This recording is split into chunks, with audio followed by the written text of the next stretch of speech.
Hi, and welcome to another episode of Hot Takes with me, the Silver Fox.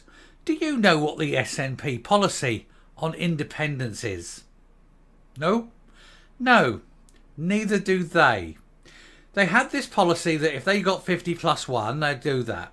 Then they'd have the policy that if they won a majority of seats, they'd go for it then. Then they had a policy that if they got the most seats, well, it's not actually a majority, they'd go for it then. It was changing on a daily basis. Nobody knew. Nobody cared. It isn't going to happen anyway.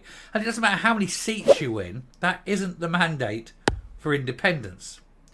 However, they keep changing the goalposts because nobody can agree what is the way forward. And you've only got a couple of days now until the start of conference. And they still don't know. They're still writing out their plans on the back of a fact packet, aren't they? They haven't got a clue what they're doing.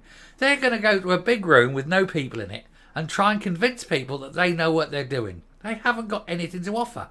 There's going to be a lot of silence. There's going to be a lot of awkward, quiet silence as people are listening to the ambient noise outside. Going, was that a bird? Was that a skylark? You know, as they're waiting for somebody to come up with a bright idea. They're all standing on the stage looking at each other. Not a clue. Well, anyway, they've changed their ideas again. What independence should be now. And they've gone back to the majority of seats, not just the most seats. Because of course they have. Because that way, if they have the majority of seats, they can say they've got the majority of the popular vote. And of course, it means no such thing. So we'll take a look at this. We'll see what they're doing and see why, yet again, Humza Yousaf and the SNP are totally clueless. Here goes. So Humza Yousaf and Stephen Flynn embarrassed as the SNP make a last minute change to the Indy strategy. They haven't got a strategy really, have they? They've got a let's hope. Let's throw things at the wall and see what sticks. Nothing is sticking. They are completely out of ideas. But it's not hard, is it? When you've got an IQ somewhere in the mid-60s, you're not going to have a lot of ideas, are you? Anyway, the Nat Party has shifted their Skexit plans yet again in an awkward turn of events for the SNP leaders, who will be heading to conference in just a matter of days, with nothing in the ideas cupboard. Nothing at all. Nothing. Dearie me. The SNP has ruled that Humza Yousaf's most seat standard for the next general election, or de facto referendum as they keep trying to call it, for some strange reason, because it isn't.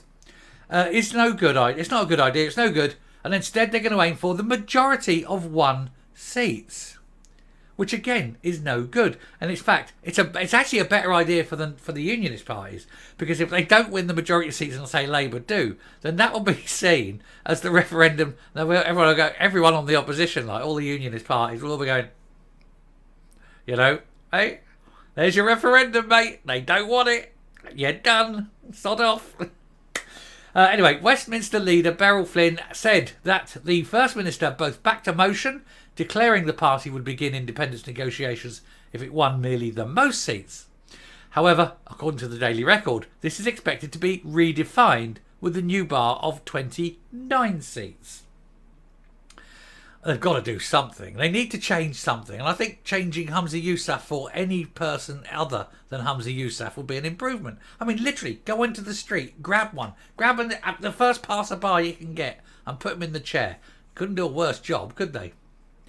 Anyway, it's understood Mr Yousaf will back a plan, his party's conference in Aberdeen that begins this coming weekend. Not his plan. He hasn't got any plans. He doesn't even... He came up with a plan and he won't even back his own plan. That's how bad it is. I mentioned that before. That he won't even back his own plan. The guy hasn't got a clue. Anyway, Scotland in Union said it may be an embarrassment for the SNP's 2 most senior figures that their most seats plan has been trashed. But the tactic in its place is equally reckless and useless. Sources have reported that the change in wording is expected to be backed by the party. Yeah, all 4 of them that turn up in Aberdeen. Tory MSP Donald Cameron said the SNP shouldn't be wasting time on this obsession at all. The Scottish people decisively rejected their separatist agenda and have made clear they don't want to revisit it. The people in the SNP don't even want it. How bad is it? They want a government that will tackle the real priorities, and that's why they're deserting the SNP in droves, as we saw today. Even their own MPs are crossing the floor because even their own MPs are sickened by the SNP. They can't even keep their own current MPs on side and within the party. Well done, Lisa Cameron. Keep saying that, but it's true. Anyway, Pamela Nash, Chief Executive of Scotland and Union, said whether it's most seats, the majority of seats, or just how many seats, the SNP's de facto referendum plan is downright dangerous. It's also pointless, isn't it? It isn't going to do anything. Nobody's going to pay attention to it. It's not law. It is absolutely no basis in which to fight a general election, and voters will simply not respect it as a strategy. It may be an embarrassment for the SNP's two most senior figures that their most seats plan has been trashed. Said, but the tactic in its place is useless. General elections are fought on a range of issues, most of which are considerably more important than the SNP's selfish plan to break up the UK. The SNP, of course, has been asked for a comment, and comment came there none. And they won't give one because they daren't. What are they going to say? Yes, this is definitely it. This is definitely the last plan. Today, I think, maybe. Hang on, here comes Stephen. What have you got, mate? That's how it is. It's chopping, it's changing. They're going to conference in 3 days. They're supposed to have a printed agenda. How can they possibly print the agenda when nobody knows what the hell they're doing? And ask them about their education policy. They haven't got a clue. Ask them about trade. They haven't got a clue. Ask them about anything. You're going to get these ministers standing there supposedly giving their speech about their vision for the future about whatever their policy area is. It's just going to be someone stunned looking into the crowd. I say crowd, 4 people. Stunned looking into the crowd, mouthing like a goldfish and going,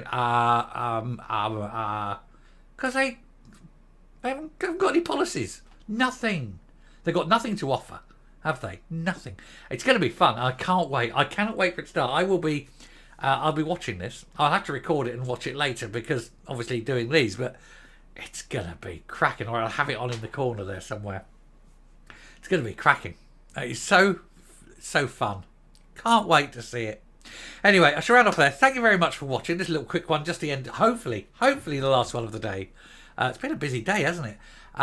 So yeah, hopefully the last one of the day. So I'll finish that. My ground up will come up and we'll knock that out. And we shall wait and see what level of grotesque madness emerges tomorrow. Because you can guarantee to be something. As we're running up to this conference, there's bound to be more madcap ideas. All of them, aren't they? All of them. Anyway, running off. It's not just me, is it? I mean, it's not me looking at these things and thinking, well, that's wrong, that's wrong, that's wrong. Tell me it isn't just me. I mean, because if it is just me, then I'm the mad one. But seriously, though, they couldn't run a whelk stall, could they? They haven't got a clue. It must be very depressing to go through life as stupid as that. Because you watch everyone else doing things and having fun and coming up with great ideas, and you know that you're completely incapable of doing that. You know, I'm sure they've got an IQ of about 68, honestly. I mean, they're barely above the IQ of my dog. You know, and he has great ideas, you know. Make him leader of the SNP. Anyway, I shall stop there. Thank you very much for watching. I hope that that one's been entertaining for you. It certainly entertained me, that one. Unbelievable lot, aren't they? They can't keep their ideas to themselves. Anyway, until next time, stay safe, stay well, and I will speak to you later. Bye.